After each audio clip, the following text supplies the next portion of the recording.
Hey everybody, welcome to Storm Talk. Way Through News meteorologist Brian Good here. I want to update you on the storm situation. Keep in mind that this video is as of 1 o'clock this afternoon, so obviously if there's any changes that come later, some of this information here you'll see on the video will be a little bit outdated. But for those of you to be clicking on this in the short term, here's how it's looking. We've got areas in that orange shaded area. You saw this probably on Twitter and Facebook, right in through here, mainly Cincinnati, Switzerland County, Ripley County, and Indiana.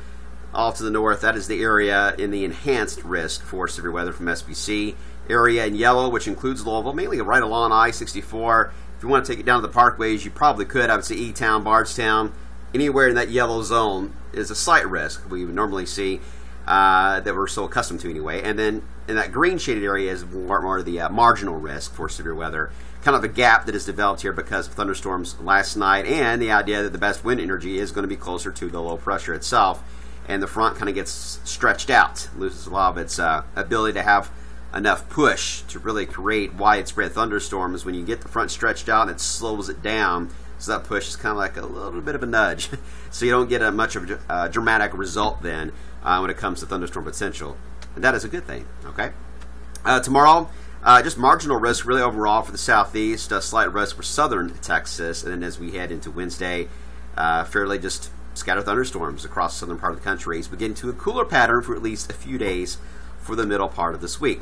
It's 84 right now in Louisville, 82 in E-Town. Notice cooler in Evansville because thunderstorms came through your area not long ago. Not severe. Jasper, you guys were in the 80s about 10 minutes ago, but a thunderstorm just passed over you, cooled you down to 72 right now. We're watching that storm. It has some gusty winds with that as it moves into Orange County and perhaps even Lawrence County in the short term. Dew points are up there.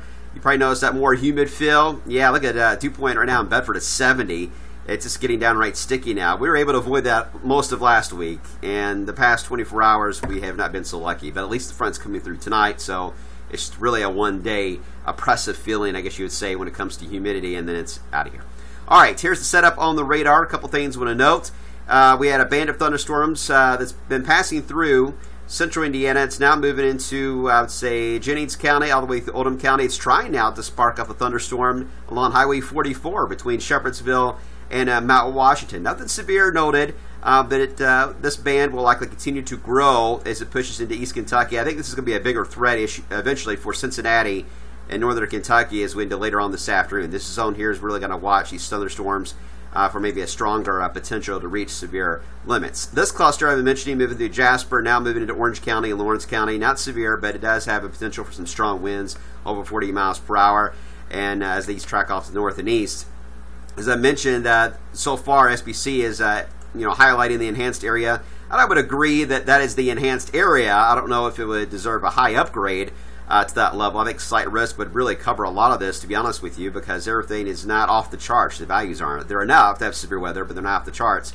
Either way, it does at least demonstrate for you guys at home where the higher risk would be within the slight risk.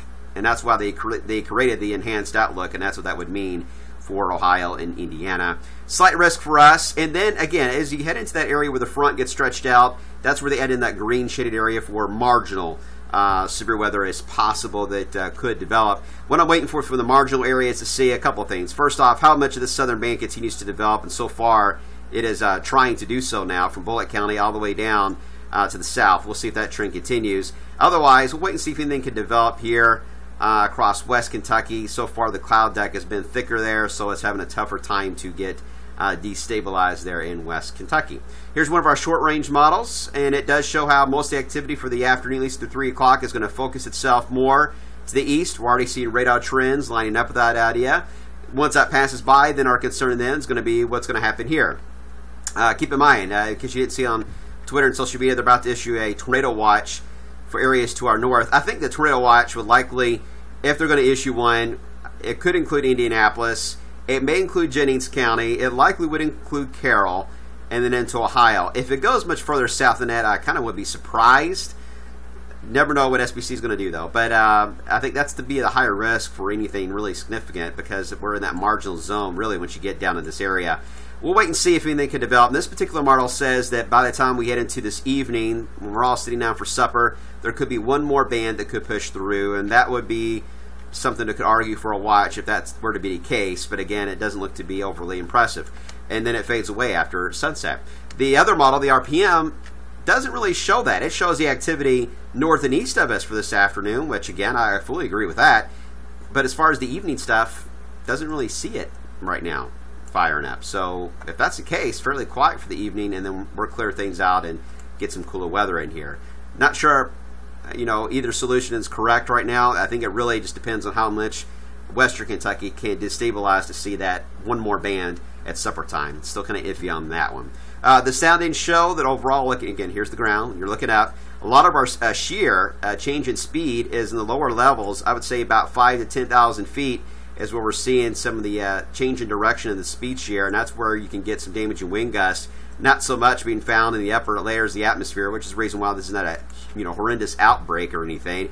And the direction is mostly southwest all the way up, so it's not exactly a situation of directional shear where you can get tornadoes all over the place. This is more of a unidirectional type of shear and more speed shear than anything really, again, just above the surface. And that's our concern. Can some of these winds here just above our heads get pushed to the ground, and that window for that opportunity is only going to last about 5 to 6 hours, then it's over.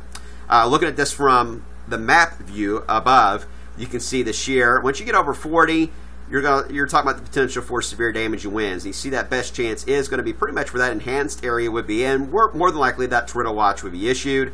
You get into Kentucky, 35 to 40 in a few spots, so again, marginal overall, and then another pocket of stronger winds to the south around Memphis. So it's kind of iffy for us here in Louisville, but if you live in Jennings County and Carroll County, you do need to be on guard for the next couple of hours especially.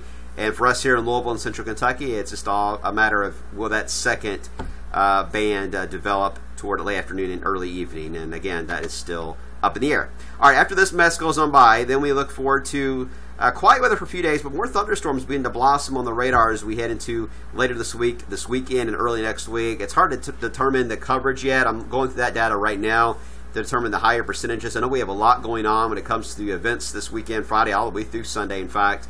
And so I'm going to try to nail down those rain chances a little more once we get closer to newscast time. I've been trying to focus on the activity for this afternoon, but at least want to give you an update that we do see the stuff for later this week and this weekend, and by the time you see the news this evening, we'll have some answers for you on that. All right, guys.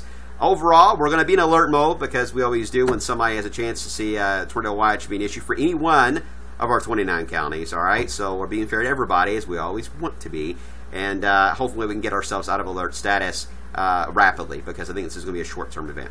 All right, try to stay cool outside and keep an eye to the radar.